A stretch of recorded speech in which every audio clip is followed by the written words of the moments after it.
ꯊꯥ ꯈꯔꯒꯤ ꯃꯇꯨꯡ ꯕꯤꯃꯣꯜ ꯃꯈꯣꯡꯗꯣ ꯂꯩꯕꯥꯛ ꯃꯈꯥ ꯊꯥꯗꯨꯅ ꯆꯠꯄ ꯉꯝꯂꯦ꯫ ꯄꯨꯡꯐ ꯐꯔꯦ ꯍꯥꯏꯕꯃꯛ ꯌꯥꯔꯦ꯫ ꯊꯣꯏꯅ ꯑꯀꯟꯕ ꯊꯕꯛ, ꯑꯔꯨꯝꯕ ꯄꯣꯠꯆꯩ ꯊꯥꯡꯗꯨꯅ ꯆꯠꯄ ꯉꯝꯗ꯭ꯔꯕꯁꯨ ꯏꯃꯨꯡ ꯑꯃꯗ ꯌꯨꯝꯕꯨ ꯑꯣꯏꯔꯤꯕ ꯃꯄꯥ ꯑꯃ ꯑꯣꯏꯕꯒꯤ ꯊꯧꯗꯥꯡ ꯆꯞ ꯆꯥꯅ ꯂꯧꯕ ꯉꯝꯂꯦ꯫ ꯂꯩꯀꯥꯏꯒꯤ ꯊꯧꯗꯣꯛ ꯋꯥꯊꯣꯛ, ꯗꯦꯕ ꯀꯔꯃ ꯃꯥꯏꯄꯨꯅꯅ ꯆꯠꯇꯨꯅ ꯑꯃꯠꯇ ꯆꯤꯠꯊꯗꯅ ꯁꯔꯨꯛ ꯌꯥꯕ ꯉꯝꯂꯦ꯫ ꯑꯁꯤꯒꯨꯝꯕ ꯃꯇꯝꯁꯤꯗ ꯕꯤꯃꯣꯜ ꯍꯤꯔꯝ ꯈꯨꯗꯤꯡꯃꯛꯇ ꯃꯥꯏꯊꯣꯡ ꯃꯀꯥ ꯂꯥꯝꯃꯛꯏ꯫ ꯃꯊꯃꯣꯏꯗ ꯃꯃꯧ ꯄꯥꯟꯊꯣꯏꯕꯨ ꯑꯋꯥꯡꯕ ꯊꯥꯛ ꯑꯃꯗ ꯊꯝꯗꯨꯅ ꯅꯨꯄꯤ ꯂꯛꯇꯒꯤ ꯑꯊꯣꯏꯕꯤꯅꯤ ꯍꯥꯏꯅ ꯊꯥꯒꯠꯆꯩ꯫ ꯁꯤꯂꯥꯁꯨ ꯑꯗꯨꯃꯉꯥꯏ꯫ ꯃꯊꯃꯣꯏꯗ ꯈꯟꯖꯩ ꯄꯨꯟꯁꯤꯒꯤ ꯂꯝꯖꯦꯜ ꯌꯥꯎꯕ ꯉꯝꯗ꯭ꯔꯕ ꯃꯎ ꯀꯪꯂꯨꯔꯕ ꯎꯄꯥꯜꯒꯨꯝ ꯂꯦꯞꯂꯨꯔꯕ ꯌꯨꯝꯁꯤꯒꯤ ꯊꯋꯥꯏꯗꯤ ꯄꯥꯟꯊꯣꯏꯅ ꯑꯣꯏꯔꯤ꯫ ꯁꯣꯝꯗꯁꯨ ꯃꯆꯥꯒꯤ ꯅꯨꯡꯉꯥꯏꯕ ꯄꯥꯎ ꯇꯥꯔꯒ ꯄꯥꯟꯊꯣꯏꯒꯤ ꯃꯃꯥꯄꯇꯤ ꯑꯋꯥꯕ ꯋꯥꯈꯜꯗꯤ ꯀꯌꯥ ꯈꯟꯗ꯭ꯔꯦ꯫ ꯃꯁꯥꯒꯤ ꯑꯍꯜ ꯑꯣꯏꯔꯛꯄꯒꯤ ꯁꯣꯟꯖꯕꯗꯨ ꯅꯠꯇꯅ ꯊꯣꯏꯅ ꯃꯁꯥ ꯉꯝꯗ ꯈꯣꯠꯇꯕ ꯇꯧꯗ꯭ꯔꯦ꯫ ꯆꯥꯕ ꯊꯛꯄ ꯄꯨꯛꯅꯤꯡ ꯋꯥꯈꯜ ꯅꯨꯡꯉꯥꯏꯅ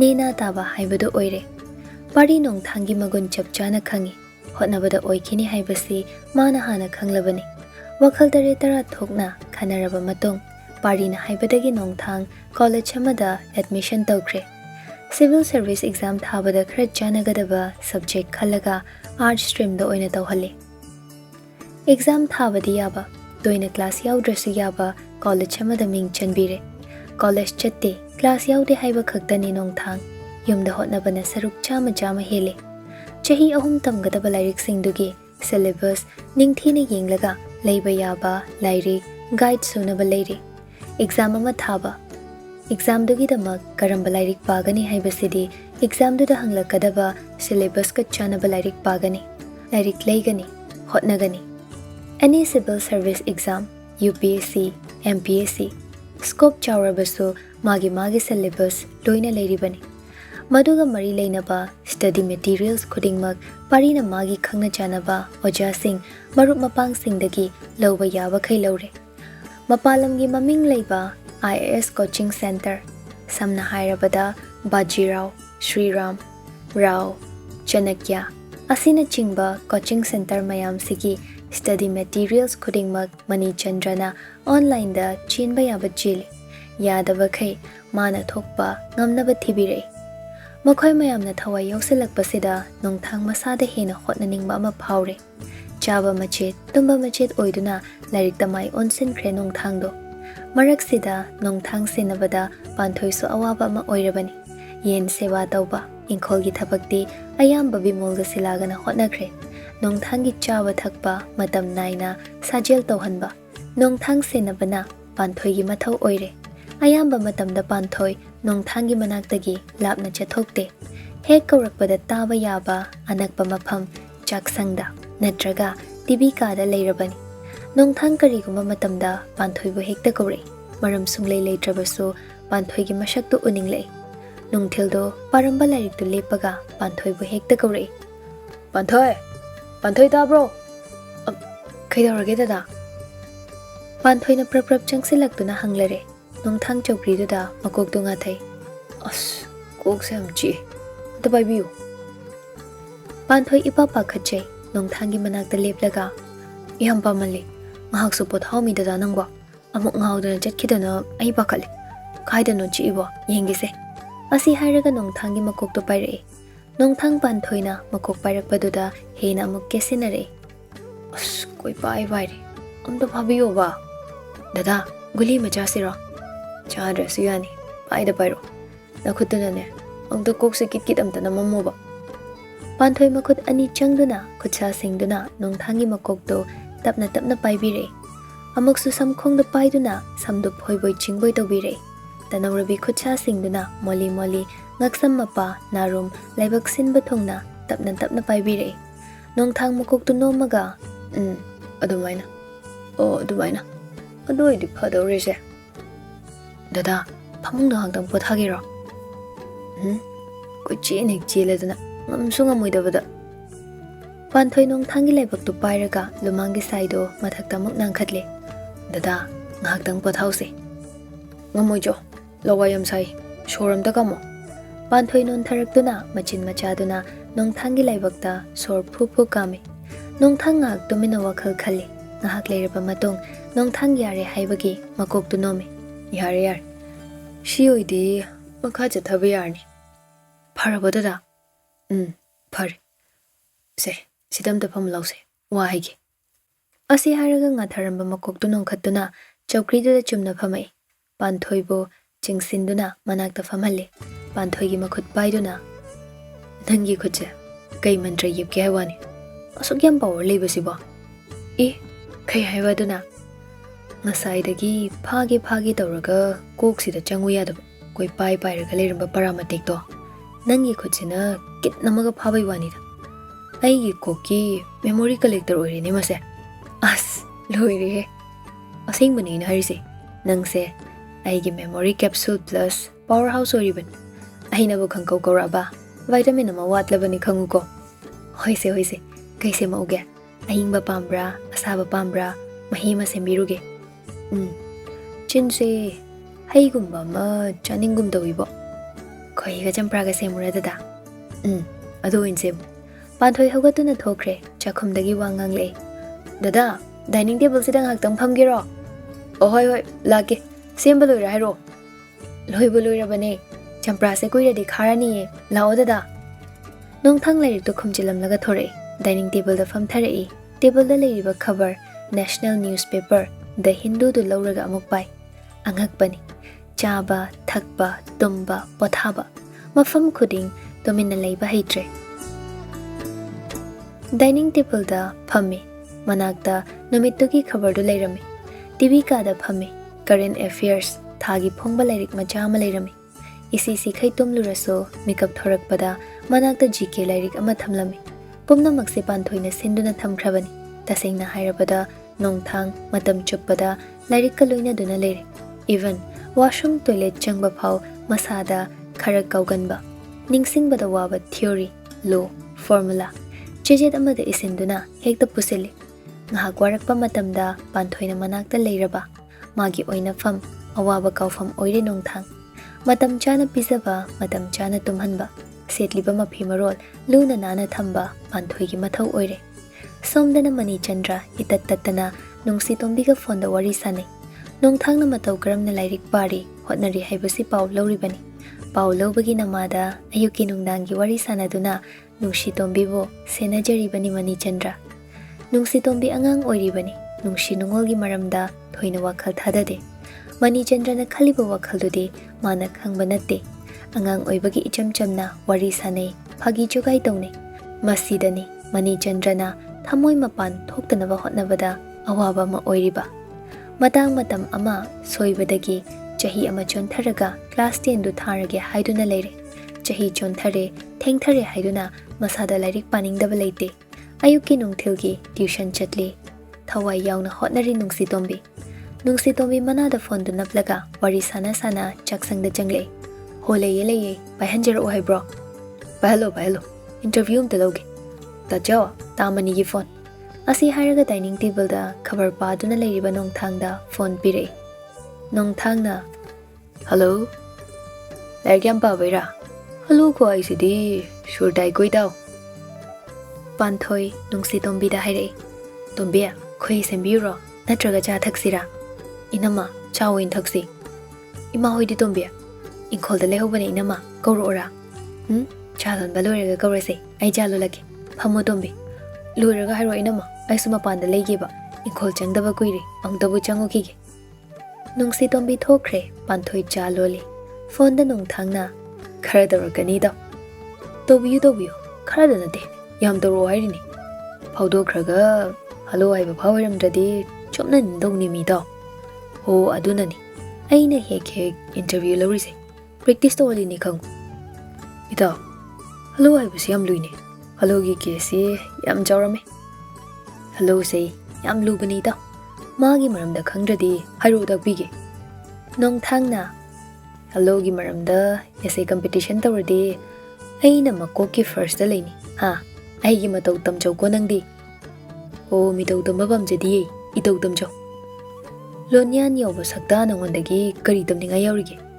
Hello hai bai tabai natro hojibau single lori da. Yam hai beira somdi thuna keli da. Ahoi kela samakha da ta haudrei. Diamond mathak ta phami. Mai pema rashi di ontong kangre. Ibo vitamin ra si dabani hai khutha gati ngamjabi lejabi ni matang jana halo hai batam natradi ne chirai do angang mamit sokani da ho matang jana halo dara si ha pai jadri angang oirasu ahal ai chopai kai ko meaning khang de haira sirane ba hera khangsina dabana fai sai matang sidi psychology amang kanu ko ho wangjade channel mang kini pakhajai ita nangdi namitu lukham da thele ba pawm daida kai dei pawn yam chumna dari du ho private radio channel amada gi tari ni kaino khuiso imung dei tara tingbi nakung na pi channel do khang ki basina ba hai hanning basina ba ada dai phagi ta thoi ngamoi dauri ta thopino angangi kai ni ahal nangna chopaso panthoi somda ani duki khadang do nokning bana machin melaga khangi cha lon balure duna dada cha mai rora nongthang hairakanu haibagi manga khaire mani chandrana wangangi du khumuyaro larik pamandana natudu masa khangdrabo ho aikhoidine ingita khangnei larik pabada itu yeptradi kokta laik changde chapter khuding romance thetradi kokki screen dane copy paste to ya de bai tawi ngonangbo hai koi leina nui ta the women empowerment priority sector dana my wife mani chandra nongthangi wata du da khangnok nok thore ida nang na nei roe watli bani naya do hi kanu faramba paraga ne forgo chapter da chatki gi tawi vitamin yaudi ba khunok do yare se ida phone thamjaragi bu khang bangamdre ngai ko phone thamki bana hale nongthang phone du yenglaga nokfet tawna mamai leithore panthoi hoi mai hairamde momon nok pamai thong du puduna mapanda mani makugi cha piba thoki miyoi bana hek pokpadagi siba phaugi matam adubo ahingba kawbani hinglingai matamda tawriba thabak adubo punsi haina kawbani thabakna punsi ni aina tawruba thabaki mahaina aigi punsi gi masak taklibani punsi gi patra asibo machu sanglibani punsi gi lanfamda maithiraba kanagumbana tainafam khangdana laibakta hek tainai hotnaba kanba ninghanaba leitaba kana amanadi maithiraba mikuppo mai pakpagi haurakfamni khale laibak sisu hotnaba kanba migi matung inaduna chatpagum tawi matang swaisida nongthang mapubok tamphazauna hairamba leihau chendraba leibakta karamba afaba maruna hauba ngamgani hairiba wahaisi tattana ningsingle tamba ngamdaba punsigi mikup amada thengnarakpa thodok amabu singnaduna hotnariba nongthangi punsi nongmagi laibaki himai chumlakle matamna kanabu sungai bide matamna puduna chatlibani punsi khongthangso mai pakpa mai thiba animak punsigi mathelni hotnaba leptaba migidi laibak siso harauna chatle nongthang chahi ahum tamgadaba college matamdo ngai ngamdre loihaningbana masado khoro khotlabani haina chahi ani haujinkre aroiba final semester exam tharamdaido UPSC MPSC exam tharage haina chap yungna khankre iramda masigi UPSC amadi MPSC exam da mai pakraba miyoishing amadi senior oja kayaga interaction tawduna masana masabo hotnaningbagi thauna hengathali manipurda leiriba coaching center khuding chattuna mock test yauseli masana hairiba khangliba changse kadai fawba khanglage kadai da week oire haibado masana khangnaba hotnai nongthangdo somdana soba chandra mayumda phana kuina leiramlaba matong delhi da amuk general line tamlage haiduna chatkiba koidre mama memcha mani chandra bulu hongnaba wanombada awaba oire nongmadi phone masing khangdre tawrakliba suti leiba numitti pungsing khudingi tawrakle haiba yai bank da thabak mayamduna kok chikpaga halaaga mamagi ningai amuk themgadra hauriba lumangi sai khara do phau senaba ngamjadre office he khalakpaga tawfam khangdadana nungshi da phone tawi mani chandra somda nungshi tombi class 10 pass tawduna 12 tamlabani hostel gi warden ga chingi war macha ama tawnaruba loibaga kada changlakpada ngaire mathomaram khangdana noina dumaina haibiyabra aikhoin lerise jail da lebanadi seal thiraga larik tamuge paruge na lakpani mina seran turan tamaga mathomaram khangdana kaigi punishment no Nawasu lode. Ima ipada complain tawdringai noi namanapado oina complain tawge. Kaduda leminariba mamanabi anidudi nungsitombi sabtraduda waga amata ngangkhidre. Wa ngang na Mani Chandra gi phone do paikhatle. Hello? Tombiya, kaidawre? Kada leibro? Mi phoge taramane damani. Phuhodre. Kaigino ne? Laisabi pharakpagi pakhang phugai ge hairo. Laisabi ne damani. Nangi oina sembirage. Yam janani. Inama kauraga ne amta phugai ge. Kibu gireda. Adhong sauri do kaigino minangbo. Notebook thilamba imanaba mana. Aiga koine yumda complain tawni ngausine lairik padi koicha chatla lei. Andaidi sauningdana taptai khatna thokpane aisu. Namanabana notebook thilakpagi adugyam sauba. Nati. Chumna lakpani imanabani na haira loire. O hairi ne aisu. Thazadriba. Chabing ngangiba. Imanabadu da ngawba nupi khara lege. Aiga khara wangang na sakna tawbadu da kalakpai tamsilamini mi. Era adugibu adugyam sauradana. Nupi manja kidre. Nupi man basa. Mina chance lo behel. Ai nupa sarani tamani. Ho aduna pare. Exam loire pang nupa sar. Exam loire ka nupi on thoksi. Nungsi tombi khangnok nok thore. Tamani ai wa mai do le. Kai wano. Adu kharang na muk noiduna. Tombi nangse shena bon thokna wa kre wiba. Swai mangbi wain tawradana. Nungsi tombi amuka nok le. Aduga tamani ai se yam thazadana akhoi class ki nupa manane koi ge na reiba. Hawai ki etek tawning ba maida ta bala baduna ne. Hosik etek tawri. Mani Chandra swai lawi noksin naraga. Dangdi kai ai kraba. Yes kaina haido kraba ba. Kaide yes no da. Nabaya ni lei mogi watara ki ge exam lore khana se na haido kre. Nabaya mana yar so amana yadadi yaroi hai koko. Yaradi koithat ge na hai. Hai ki ge. Ado tamane marang gi do yar ba. Yani mi nang na hita baini. Amga try do. Ya raga ro. OTP number haido kaino badamani. Loiraga enter OTP number hekta hairiba. Adu khangde ba. One time password haibani ne. Nangi mobile number du da send tawramgani. Adu namdoni. Adu di kanang khangsamna. Amta tawbusu natana. ATM bot ta thinjalaga se lokthokpa khaktani. Aina hairise. Noigi net banking berang sidi as I am ta khangde da. Khangna badagi. Amtang takpada haini. Net banking sizinaraga kaidoge haino nangbo. Adubura moigi online da pot chen ba kai kada. Adu kamai tawge na khangningi ni. Bit ki wani da tamani. Adu tamane. Ai lupa chonga da puge ba. Kaidawna ba. Adu gyam ba sel du de. Imanabi birthday ki poying amta hangi dawni. Yumda chatpa pharak tari. Account de lawthokke tawba. Imai poying mamal yami he. Hoi. Nangi account de yawri ba sel do. Kona dawba khai lawthoga sizena. Yumda muk chatrasu. Pare. Laik pau ko. Ngausina na tombi. Phone thamagi ko. Phone thamkraba matung ngasaidagi wangang lamdaba mamanabi anido hojikta wangang lei. Noi herora saurambaga swai mangkrida. Hoine nungsi tombe. Nangse aidi ngasaigi sabtraduda warden da phuru radrana pakhatlabani. Aduga halo haikibadagi sabtraga paithokre lema. As noi ani sina ba phakibasina ba kaide hero no supporter ibung nida. Thasa khidreda ibung se chingnei ko. As chingthok chingsin chanabiran ibung ni ibung.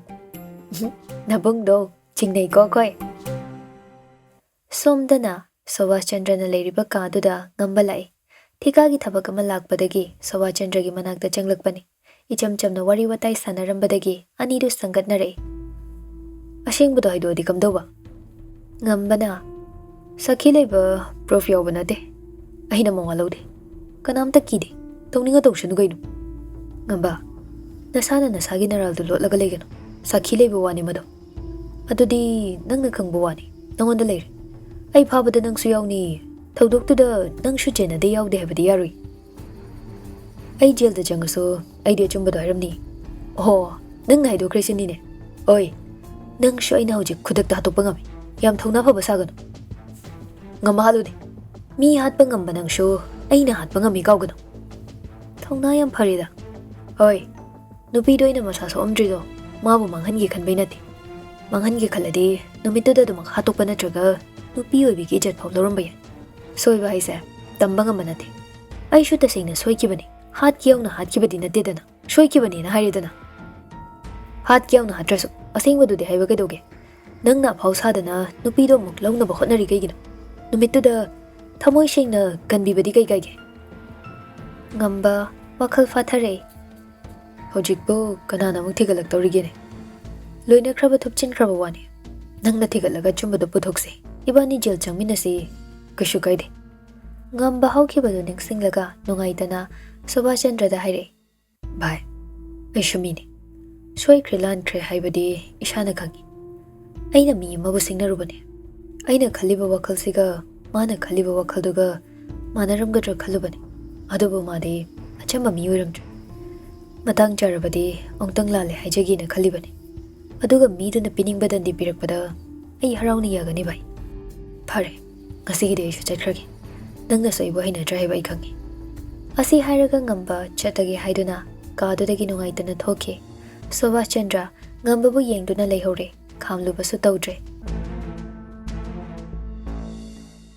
Asumna matam khara amuk haujinkre. Nongthang BA final semester exam su pikre. Maraksida hotnabadi mikup ama phawba lepte. Khalubada mahaki punsi se maikai khuding singnaba ngakta oikre. Hawkiba punsi gi thodok ningsing lairik pabagi awaba leitre masada. Awa nungai ani ki marakta haina combined civil service exam khakta natana thaba yaba exam khuding amata chithada mathang pikre. Exam haidokpa ngaiduna leiribani nongthang. Numittugi ayukto nongthang makok chigli tawi haiduna magi kada hiplambani. Ayukto su khara ngana hogatlure nongsu thitli chuba matamni. Panthoi hogalaktuna ayuki thaba inkhang loisinaba hotnari. Khanghaudana ngaihaktangduda nongsu phudit phuba makhai chutharakli. Kari ningsinglakpano khangde nongthang hiplambadagi prap hogatkre. Mangolda panthoi lebra haiduna thongjinda cheptharaga yenglame. Panthoi saijendagi tarakliba nonggi isingdo yasinge haiduna bucket ama tarakliba isingdugi mapa oirapna thamnaba hotnari. Chakhumda leiramba ahangba steel batindo tap pairaga prap phatar chenthoraktuna nongthang panthoigi manakta fat changsile. Nonglaktuda koichin cheli. Isai amuk sur taboy tadaboy sakchile.